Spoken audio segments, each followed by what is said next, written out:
북한군이 남북 합의에 따라 시범 철거하기로 한 비무장지대 감시초소 GP 10곳을 동시 폭파했습니다.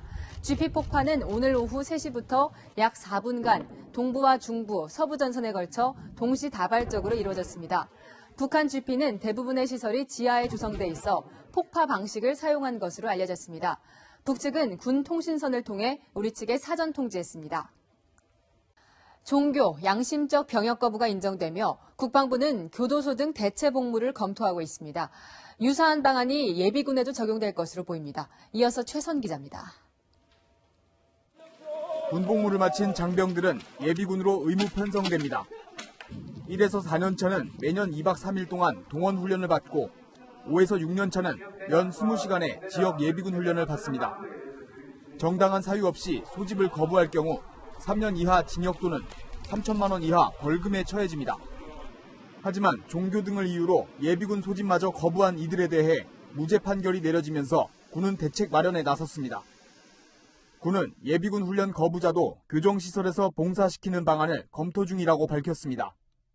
현역병 대체복무제를 예비군에도 적용하겠다는 겁니다.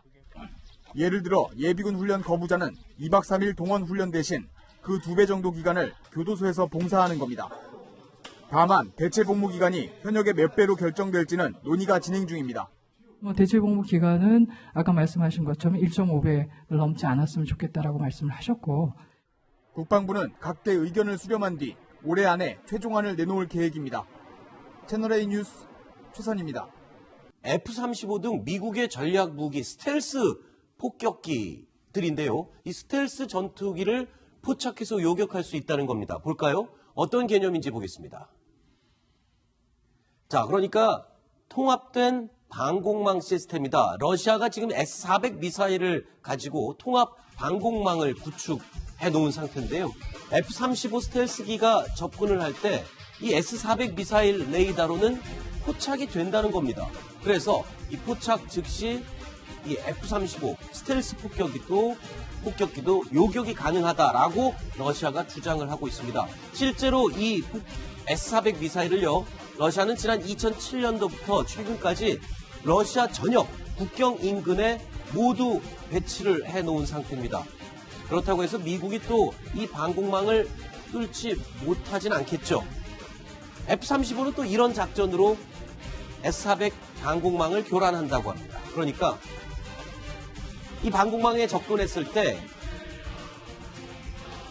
비행기로 오인할 수 있는 더미탄을 발사해서 이 감지하기 위한 레이더가 작동되면 위치가 파악이 되겠죠. 이 레이더망을 모두 부수고 들어갈 수 있다라고 미국 F-35 입장에서는 또 주장을 하고 있습니다.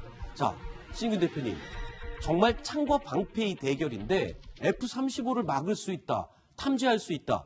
저는 그게 이해가 안 됩니다. 스텔스라고 하면 레이더에 안 잡혀야 되는데 S-400 미사일 레이더는 뭐가 특징이어서 스텔스기를 포착할 수 있는 겁니까? 이론상으로는 가능합니다. 아, 그래요? 왜냐하면 우리가 이제 잘 알고 있는 사드라든지 이런 거는 X밴드 레이더라고 우리 많이 들었지 않습니까? 네. 그런데 이 S-400은 레이더가 여러 개가 있어요. 아, 그래서 VHF 레이더가 있고 X밴드 레이더가 있고 또 S밴드가 있고 L밴드가 있고 그래서 파장이 각기 다른 한 4개 정도의 레이더 차량을 가지고 다닙니다. 아. 그런데 이 F-35는 예를 들어서 정면에서 보면 안 잡히는데 네. 측면에서 봤을 때 VHF 레이더라는 측면에 그 꼬리 날개 위로 솟아있는 미끼라고 하죠. 그게 걸립니다. 아. 그러니까 이제 그거를 여러 군데에서 삼각 측량해서 한 군데에서 보면 안 되는 것이죠. 네. 저 정도 있다는 알고 있지만 어디에 있다는 모르는 것이고 네. 그거를 방금처럼 많이 깔아놓고 네. 삼각 측량해서 딱 하면 위치가 나오거든요. 그럼 실제로 지금 F-35를 포착하거나 요격을 한 적은 있나요? 그런 적 없죠.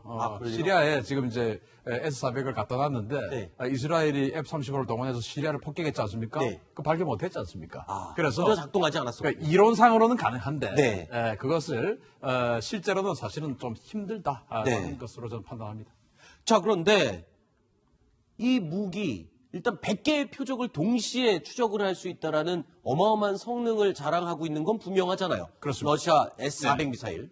이게 그 100개를 동시에 추적한다는 게 얼마나 대단한가 하면은 네. 우리가 잘 알고 있는 팩3, 패트리어트 3 우리나라도 지금 6개 포대를 가지고 있잖아요. 네. 패트리어트 3는 50개를 동시에 추적합니다. 네. 그리고 이제 9개를 동시에 교전할 수가 있고요. 동시에 이제 격추할 수 있다는 말이죠. 네. 그 사드는 60개를 동시에 추적합니다. 네. 그리고 이제 몇 개를 동시에 격추할 수 있는가는 알려진 바는 없고요. 그리고 우리 이지스함 있지 않습니까? 네. 이지스함은 이제 18개를 동시에 교전할 수 있는데 이 그 S400은 100개를 동시 추적하면서 36개와 동시 교전할 수 있다고 하니까 우리 이지스함보다 곱하기 2, 네. 뭐 사드보다는 뭐 곱하기 한 4 정도, 뭐 이 정도의 능력을 가지고 있다라는 주장이죠. 그런데 지금 얘기 들어보면 사드 말고 패트리어트 다 종합적으로 여러 가지를 포함해야 방공망이 갖춰지는데 러시아 S-400 미사일은 저거 하나로 뭐 다양한 고도와 거리를 다 커버할 수 있다. 그렇죠. 이 때문에 지금 유용성, 가격 면에서도 사드보다 훨씬 유리하다는 거잖아요. 각 나라들이 지금 구매하려는 이유가. 최소 사정거리라는 게 있지 않습니까? 네. 근데 러시아의 발표로는 이 S400이 1km부터 작동을 한다는 거예요. 아하. 최소 사정거리가 1km라고 하니까 네. 뭐 다른 중간 단계의 어떤 뭐 단거리, 중거리 이런 게 필요가 없는 것이죠. 네. 이 S400 시스템 하나만 있으면 이 모든 거리의 어떤 그 방공망을 다 하나로 통합할 수 있으니까 네. 뭐 이거면 된다. 그리고 이제 가격도 너무 싸다는 거예요. 네. 그래서 이제 사드 우리가 뭐 얼마 전에 사드 파동 뭐 이야기할 때 한 3조 원 이야기했지 않습니까? 네. 근데 이거는 뭐 한 5천억 원 정도밖에 안 한다고 하니까 6분의 1 가격밖에 6분의 안 1. 되는군요. 그리고 이제 패트리어트 3 같은 경우는 최대 사정거리 한 40km 정도밖에 안 되는데 네. 패트리어트 3 같은 경우도 한 1조 원 정도 하거든요. 한 개 포대에. 어허. 그것도 그거에 비해서도 한 2분의 1. 이러니까 지금 뭐 미국과 군사 우호를 맺고 있는 나라, 또 네. 동맹국 이런 나라들도 지금 서로 도입하려고 하는데 미국이 굉장히 지금 불쾌하고 있죠. 그렇군요. 자, 여기 보면은 지금 러시아와 동맹 관계 또는 가까운 관계를 맺고 있는 나라들 지금 S-400 미사일을 구매하려고 줄을 서 있습니다. 자, 미국이 가만히 있을 리 없겠죠. 이현종 의원님. 네. 미국 측에서는 이렇게 S-400 미사일을 구매하려는 나라들에 대해서 제재까지 지금 검토를 하고 있다면서요. 그렇습니다. 이게 적성국 제재법이라고 해서 미국의 지금 국내법으로 이제 제재를 하고 있거든요. 만약에 네. 이제 러시아의 무기를 구입할 경우에 어떤 여러 가지 방법을 통해서 이제 제재를 하고 있는데 현재 이제 중국이 이제 내년부터 아마 S-400이 배치가 되기 시작을 합니다. 그래서 지금 중국에 대해서 일단 조치를 취하고 있고요. 지금 네. 최근에 터키하고 러시아가 굉장히 가까워졌어요. 이제 그러면서 이제 터키도 이걸 이제 구매해야 할 의향이 있는 것이고 또 인도도 마찬가지입니다. 이제 그렇다 보니까 이게 지금 기존보다는 상당히 싼 가격에 나오니까 이제 서로 구매를 하려는 것인데 네. 미국 입장에서 보면 사실은 미국이 비싸긴 하지만 네. 미국은 이걸 구입할 경우에 어떤 군사적인 어떤 여러 가지 도움과 또 나중에 AS라든지 이런 것도 사실 충분히 할 수 있는 것이고 네. 아까 말씀하셨지만 사실은 이게 S-400이 증명된 바는 없습니다. 그렇죠. 일단 주장만 할 주장만 뿐이지 있지 아직 그 성능이 뭐 이제 입증이 아직 안 성능이 입증이 안 됐기 때문에 네. 사실 미국 무기 같은 경우는 이제 성능이 다 입증된 거니까 그만한 또 위험 부담은 또 안고 있는 것 같습니다. 네. 자, 그 중에서 지금 터키가 제일 문제인데요. 네. 터키는 나토 아닙니까? 그렇죠. 그런데 지금 그 S-400 러시아, 나토가 누구를 상대합니까? 러시아를 상대한 군사국가 그러네요. 아닙니까? 그런데 이제 S-400을 사려고 하니까 미국이 지금 굉장히 불쾌해서 나토에서 터키를 빼자. 아하. 지금 여기까지 지금 주장을 하고 있고, 그럼 이제 터키는 또 뺄 테면 빼라. 네. 뭐 이런 쪽으로 지금 나가고 있는 정도로. 그럼 사드 가격을 좀 내려주면 그래서 그 정도로 지금 그런데 네.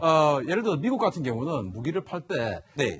이 해당 국가의 어떤 등급을 다 매깁니다. 네. 그래서 이 정도 국가라면은 이 정도 무기는 팔 수 있다. 이런 것들을 의회에서 심사까지 하고 하거든요. 네. 근데 러시아는 뭐 가격만 맞으면 누구에게든 다 팔아버리니까 살 때의 절차가 굉장히 편리하죠. 네. 이 S-400이 이 탐지 거리가 최대 700km면 어마어마한데 이걸 만약에 중국이 도입할 경우에 지금 중국도 구매를 지금 기다리고 있잖아요. 그러면 이게 한반도 이쪽까지 모두 탐지 거리에 포함이 되는 거네요. 그러려고 구매를 하는 거죠. 중국이요. 예, 그렇죠. 그런데 참 역설적으로 우리가 사드를 구매한다고 했을 때 네. 중국이 우리에게 그렇게 경제보복을 하지 않았습니까? 그렇죠. 그런데 중국은 이제 S-400 포대를 산둥반도, 그 만주 이런 쪽에 이제 골고루 배치를 하려고 하기 때문에 그런 면에서 봤을 때 과연 이게 중국이 과연 어떤 그 대국의 어떤 그 풍모나 네. 명예심 이런 게 있는가 하는 그런 생각을 해봅니다. 그러네요. 이 사드 배치했다가 엄청나게 경제적인 손해를 입혔던 중국인데 본인들은 S-400 미사일 방공망을 산둥반도에 배치할 계획이라고. 산둥반도에 왜 배치를 해야 되냐면은 네. 중국 입장에서는 그래야 미국의 항모전단이 서해로 못 들어옵니다. 그러네요. 그래서 꼭 산둥반도에 배치할 겁니다. 그렇군요. 알겠습니다.